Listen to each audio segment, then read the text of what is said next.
Assalamualaikum warahmatullahi wabarakatuh. Pada bagian pertama, perintah dan keutamaan puasa.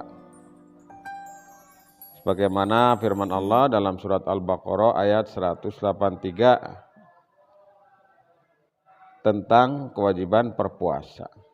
Puasa berasal dari bahasa Arab saum atau siam, yang berarti menahan diri dari sesuatu, sedangkan menurut istilah adalah menahan diri dari makan dan minum dan segala apa yang membatalkan puasa, mulai dari terbit fajar sampai terbenamnya matahari,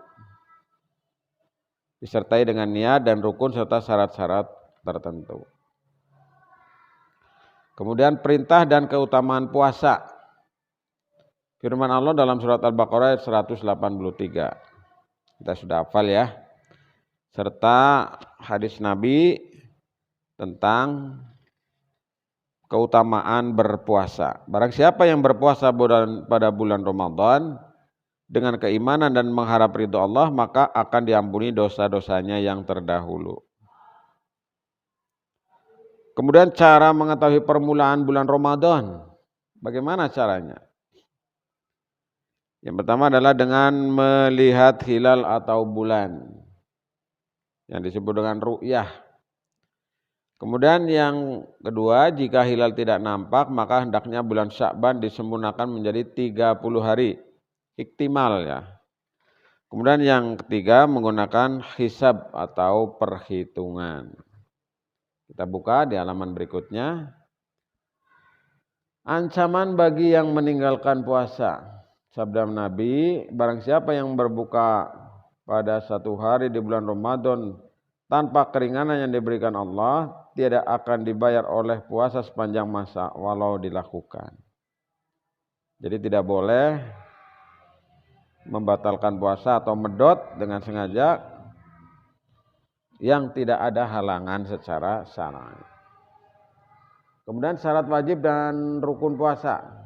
Syarat wajib puasa: A. Islam, B. Balik, C. Sehat jasmani dan rohani, berakal sehat, menetap atau bukan musafir ya, dan yang F. Tidak berhalangan bagi wanita. Yang kedua, rukun puasa itu ada dua. Yang pertama niat, yang kedua menahan diri dari segala yang membatalkan. Sedangkan syarat sah puasa yaitu Islam, tamyiz, kemudian tidak pada hari-hari yang dilarang berpuasa. Nah, ini mengenai syarat sah berpuasa. Lalu hal-hal yang membatalkan puasa: makan dan minum atau memasukkan benda lain melalui kerongkongan dengan sengaja. Makan dan minum. Kemudian yang kedua, muntah dengan sengaja. Kemudian yang ketiga, bersetubuh pada waktu berpuasa. Kemudian yang keempat, keluar nuktah dengan sengaja. Yang kelima, haid, nifas atau wiladah bagi wanita. Yang keenam, gila. Yang ketujuh, murtad atau keluar dari agama Islam. Yang diperbolehkan untuk tidak berpuasa dengan cara menggantinya. Yang pertama, wajib mengganti puasa atau qada saja, yaitu orang sakit, musafir, wanita hamil, wanita yang haid. Tidak wajib qada namun wajib membayar fidyah. Fidyah adalah memberi makan orang miskin setiap hari yang ia tidak berpuasa berupa makanan pokok sebanyak 1 mud, kurang lebih 576 gram. Orang yang boleh membayar fidyah yaitu orang lanjut usia yang sudah tidak mampu berpuasa,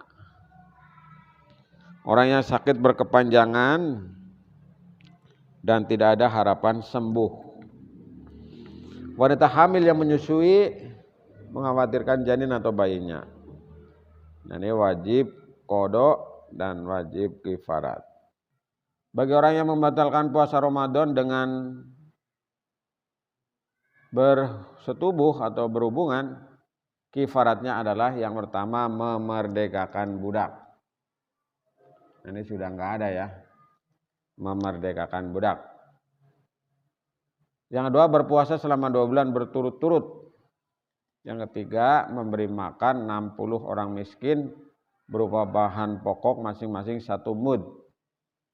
Nah, ini kifaratnya atau dendanya. Hari yang dilarang puasa, antara lain 1 hari raya Aidain, yaitu Idul Fitri dan Idul Adha. 10 Zulhijjah dan 1 Syawal itu dilarang berpuasa. Yang kedua, hari tasyrik, yaitu setelah Idul Adha. 11, 12, dan 13 Zulhijjah. Hikmah puasa sekarang yang H. Untuk mendidik atau latihan rohani.